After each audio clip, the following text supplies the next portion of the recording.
지금 국민의힘이 태영호를 중징계 한다는 거죠. 중징계. 그럴 수밖에 없는 게 이게 이제 꼬리자르기잖아요. 꼬리자르기. 태영호를 빨리 처리해야 돼. 안 그러면 저는 이게 반대로 보면 태영호가 한 말이 진실일 가능성이 되게 높다는 뜻이에요. 진짜로 그렇지 않으면 이렇게 할 필요가 없잖아요. 왜냐하면 이게 태영호가 직접 언론에 밝힌 게 아니고 누군가가 이걸 녹취를 했다면 쟤네들 덮는 방식으로 보면 녹취 유출한 사람을 찾아내 징계하는 수준에서 시선 돌리기를 하고 태영호가 한 말, 태영호는 절대 대통령실은 그런 적이 없다. 만난 건 사실이지만 뭐 술을 마셨으나 음주운전한 적이 없다는 비슷하지만 태영호는 그렇게 이야기를 했다는 그 녹취가 밖으로 나오면서 그 다음부터 태영호의 발언이 달라졌으니까 맥락상 이해가 되는데 중징계를 할 거다. 중징계가 지금 예상되는 게 당원권 정지 1년. 그 다음에 탈당권유 제명 이런 게 있거든요. 탈당권유 제명까지는 하지는 않을 것 같고 저는 딜 들어가지 않을까 싶어요. 그러니까 국회의원은 포기하고 뭐 다른 기관장 같은 거 주는 방식 있잖아요. 북한과 관련된 기관들 되게 많아요. 그런 방식으로 딜을 하지 않을까 싶은데. 태영호의 지금 지역이 정말 핫한 곳이잖아. 국힘에서는 누굴 꽂아도 당선이 가능한 지역이니까 중징계로 갈 게 거의 뭐 확실할 것 같은데 저는 이 시점에서 진짜 화가 나는 게 왜 검찰 조용히 있습니까? 이게 민주당이었으면 진짜 압색 들어가기도 지금 남을 시간이죠. 그러니까 태영호 손절한다는 게 맞을 것 같아요.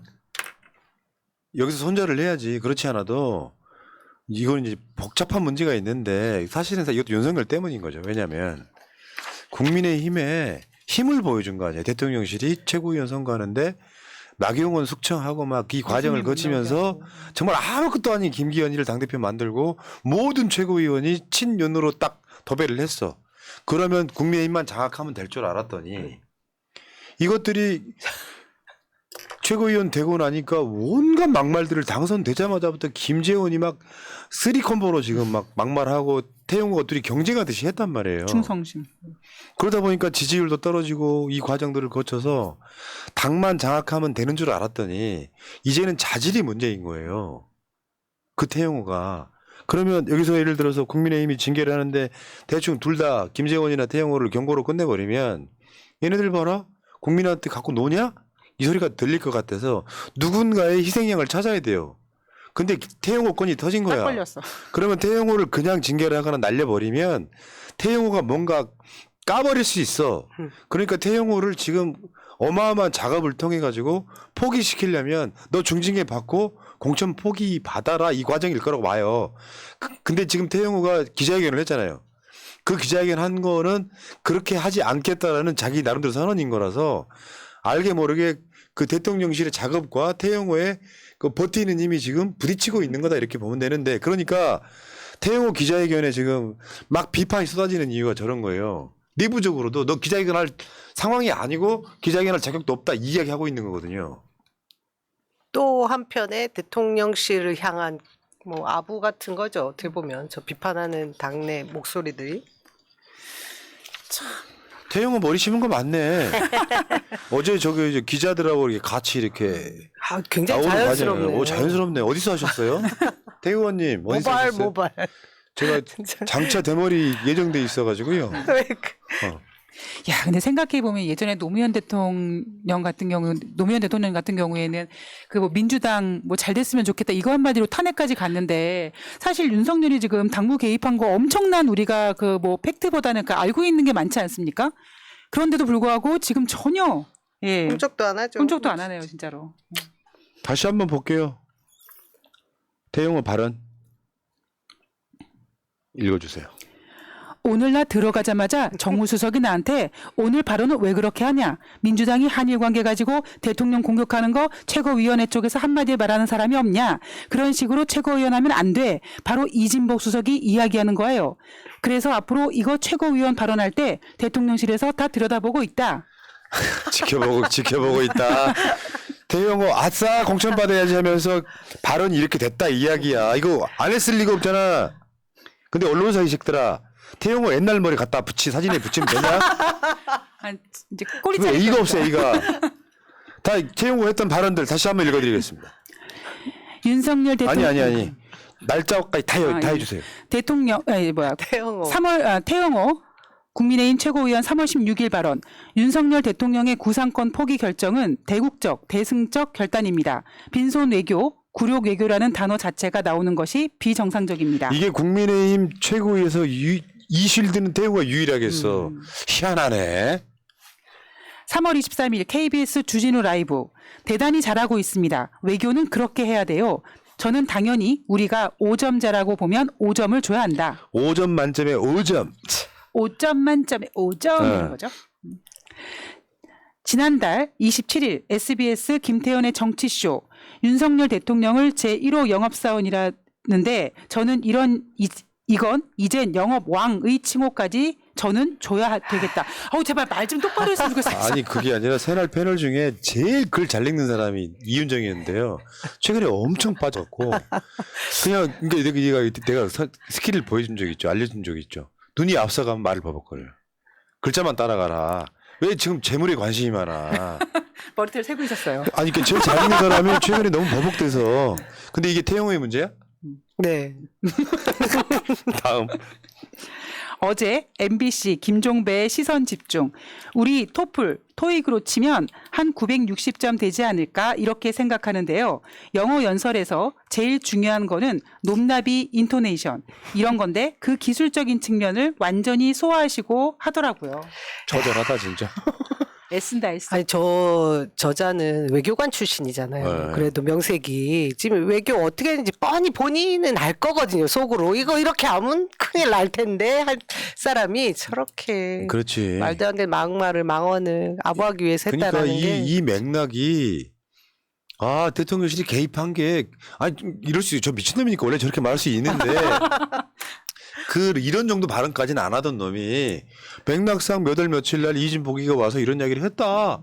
그리고 그다음부터 말언이 바뀌었다고 하면 만난 거지. 그렇죠. 근데 이 태용우가 뭐라 그랬냐면 약간 프레임을 바꾸려고 노력하는데 지금 이거는 나를 죽이려는 집단 린치다. 각 방면에서 펼쳐지고 있다. 그럼 보수 진보 할 것 없이 국민의힘 당 내부에서도 외부에서도 나를 지금 집단 린치하고 있다. 자기가 잘못한 것에 대한 얘기는 안 해요. 이거 보세요. 민주당 인사였으면 아주 가루가 됐을 겁니다. 그래서 저 기자회견에서 그런 얘기 하잖아요. 그 녹취 파일을 공개한 사람을 속출하겠다 막 이런 얘기까지 하잖아요. 그러면서 지금 이제 피해자 코스프레라고 하는 거거든요. 나는 지금 지가 이 사건 터지기 전에 그러니까 친일 옹호 발언 사주잖아요. 터지기 전에는 막 김구 선생 모욕해, 이재명 대표 모욕해, 제주 모욕해, 5.18 모욕해 막 이랬단 말이죠. 태영호가. 근데 그런 자가 이런 사건이 벌어지니까 태영호 입으로 지가 발설한 거에 대한 사과를 하지 않고 린치를. 남들이 나를 집단 린치하고 있다는 거야. 김정은이보다 더 나쁜 새끼네, 이 새끼. 그냥 국민의힘의 시각으로 말하면 그런 거예요. 김일성, 김정일, 김정은보다 나쁜 새끼잖아 하는 짓이. 뭔가 잘못됐고 내 목소리가 나갔으면 나 같은 사람도요 방송하다가 보면은 나중에 어쩌다가 내 방송을 들어볼 일이 있었고 모니터링이 필요하고 내가 저런 말 했어 싶은 발언들이 있어요. 근데 그거는 일상적으로 윤석열 까는 발언 드릴 때는 같은 말들이 계속 반복되기 때문에 내가 저 타이밍에 저런 말 했다고 할 수 있지만 맥락이 다른 이야기는 하지 않아요. 갑자기 내가 윤석열 너무 좋아한다는 이야기는 하지 않을 거 아니야. 그럼 저런 말을 했다면 기억이 안 날 수가 없어요. 그렇죠. 근데 안 날 수가 없는데 지금 태용호 같은 경우는 또 못된 것만 배워가지고 저 공천을 미끼로 해서 지방선거 나가는 사람들한테 가족들까지 동원돼가지고 쪼개기 후원 받았잖아요. 근데 거기에 대한 이야기는 한마디도 안 하고 나는 누군가가 나를 함정에 빠뜨렸다 이 이야기하고 있는 거잖아요. 그래서 못된 것만 배워 처먹어가지고 씨. 근데 계속 태용호는 머리카락만 보인다 이제. 잘 심었네요. 결국 태용호는 지금 고립되고 있는 거죠. 고립되고 있어요. 왜냐하면 태용호를 실드 치는 순간 다 죽는 상태가 벌어져 갖고 태용호를 버리기 쉽게 표현하면 손절인 거죠. 그래서 아마 지금 태영호 입장에서는 굉장히 이번 사건이 당황스러웠을 겁니다. 자기는 강남에 또다시 공천이 돼야 되고 그러다 보니까 이진복 전무수석이었던 그런 명령 같은 거를 받아서 열심히 했는데 그 녹취가 공개되고 이진복이가 그랬다라는 것이 밝혀지면서 엄청나게 그 녹취가 공개됐을 때 당황스러웠을 거예요. 그래서 저 기자회견은 나 억울하다가 아니에요. 여러분 정치인들이 쉽게 보시면 안 되는 게 저건 대통령실을 두고 하는 말이에요. 공격 대상은 힘싸움. 나를 비판하는 야당이나 여당 내부를 이야기했지만 실제로는 대통령실 보라고 하는 거라고. 내가 무슨 말 할지 몰라. 이구영의 미친놈은 나야 이거예요. 보여주세요. 그러면 이제 최소한 강남은 아니어도 네. 언저리 어딘가에 또다시 공천을 해줄 수도 있지 않을까. 뭐 그런 생각이 듭니다. 파주래매 파주. 아 그런가요? 근데 파주는 만만해? 아니 이제 접경 지역이니까 보내는 거예요? 원래 태용호가 강남 갑이 아니라 그 접경 지역에 가서 통일을 바란다는 이런 컨셉을 잡았어야지. 어디서 감히. 자, 결국 태용호는 고립되면서 이게 중징계가 되고 정치 생명이 끝나면 무슨 말 할지 모른다. 잘 보세요. 태용호가 윤석열 결국은 무너뜨릴 거예요. 끌어내린다고 봐. 왜냐면 지금은 대통령실이 무서워서 아무것도 못하죠. 권력이 서슬퍼러니까. 근데 윤석열 권력이 균열이 가기 시작하잖아요. 제일 먼저 돌아서는 게 태용호예요. 태용호가 배신자 아닙니까? 깨놓고 이야기해서. 북한의 배신자. 북한이 믿고 맡겼더니 공금 들고 튀고 막 이상한 성범죄하고 이랬다는 거잖아요. 북한의 주장에 의하면. 그럼 얘는 배신을 해본 놈이야. 그 태용호를 윤석열이가 나름 보호를 해주다가 그 윤석열이가 태용호가 쉽게 표현해서 견마지론을 다 했단 말이야. 윤석열한테. 말도 안 되는 걸 빨아댔어. 근데 자기를 안 챙겨주고 버려요. 그러면 태용호가 뭘 할 수 있겠어요? 윤석열이가 무너지는 흔적만 보이면 맨 앞장서 가지고 윤석열 타도 나온다고요. 그리고 제가 그 탈북민들하고 방송을 뭐 꽤 많이 해봤잖아요. 이분들 성격은 되게 화끈해요. 북한 사람들 성향이 그렇습니다. 긴 건 기고 아닌 건 아닌 거야. 아싸래. 그러니까 북한의 논평이 세게 나오고 윤석열 인간 자체가 싫다고 하는 게 북한 스타일인 거예요. 저렇게 뭐 막말을 하나 싶은 게 아니라 태용호 태용호 특유의 그 북한 사람 성질을 한번 기대해 본다 이런 얘기. 그리고 이번 사태를 보면서 한편으로 이날 같은 경우도 안철수가 이진복에게 아무 일도 일어나면 아무 일도 안 생길 것이라고 얘기했잖아요. 뭐 유승민이나 아니면 나경원이나 안철수나 분명히 윤석열이 시켜서 이진복이 그런 얘기 했을 거라는 거를 다 알고 있잖아요. 그래서 진짜 이 태용호가 한 번만 좀 예, 나라를 위해서 애써주면 발언 한번 해주면은 예, 판이 좀 바뀔 것 같긴 하네요. 우리가 보는 꿀잼이 있는 거예요. 기자회견은 그런 이유로 했다라고 보이잖아요. 대통령실 봐. 나 엄청 억울해. 근데 그게 이제 서로 딜이 안 되는 상황이 오면 좀 나중에 한번 보세요. 저기 정윤의 게이트 같은 비슷한 게 하나 터집니다. 그냥 내가 이렇게 예약해놨어. 탁공각. 이게 성지순례가 될 거야. 그리고 지금 민주당은 윤관석 의원, 이성만 의원 탈당했잖아요. 얘네들은 왜 그런 것도 없냐? 검찰이 뭐 압수수색 안 하니까. 태용호, 믿고 김재원, 그러겠지. 김연아 이런 사람들 왜 이런 게 없죠? 민주당은 뭔가 노력을 하는 겁니다. 무슨 말이냐면 내 억울함을 일단 당에 피해를 주지 않고 탈당한다. 왜냐하면 이분들 지금 탈당은요 공천과도 연관이 있어요. 선당 후사 하시는 거. 사실상 그러니까 출마 포기에 가깝다고요. 이분들 자체가 민주당으로는 민영배 의원 그 법 하나 통과시키려고 탈당해갖고 돌아오는데 얼마나 걸렸어요? 300. 그러니까 이분들 사실은 이제 선당구사 한 거고 저 의미 속에는 뭐가 있냐면 내가 억울함을 증명하는 거예요. 송영길, 윤관석, 이승만 이런 분들은 나 억울하다요, 억울하다. 그럼 민주당 국회의원 당대표나 이런 사람들이 이재명 대표 이런 사람들이 이 사람들 탈당하면 탈당하시오 했겠어요?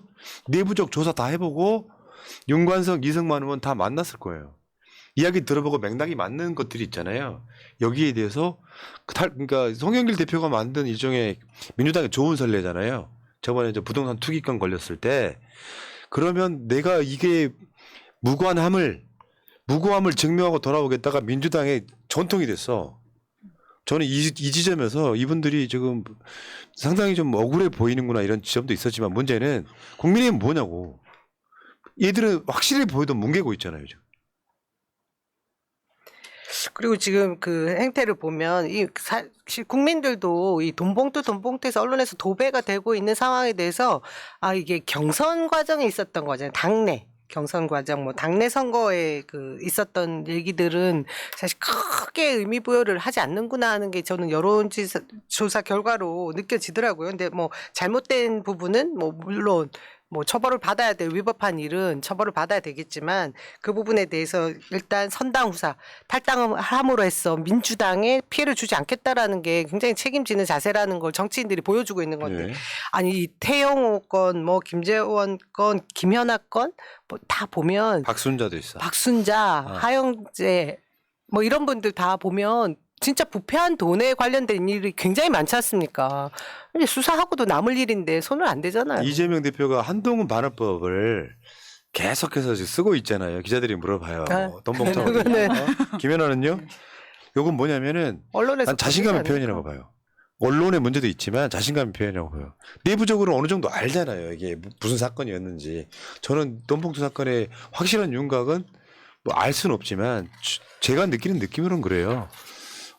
이정근 개인 비리 사건을 검찰을 통해서 민주당 비리로 만들어버린 사건이라고 보면 맞을 것 같습니다. 않을까. 별건 수사입니다. 네. 그리고 심각한 별건 수사. 자, 탄핵 말이 없다님. 금방 사라지셨네. 감사해요. 땡큐.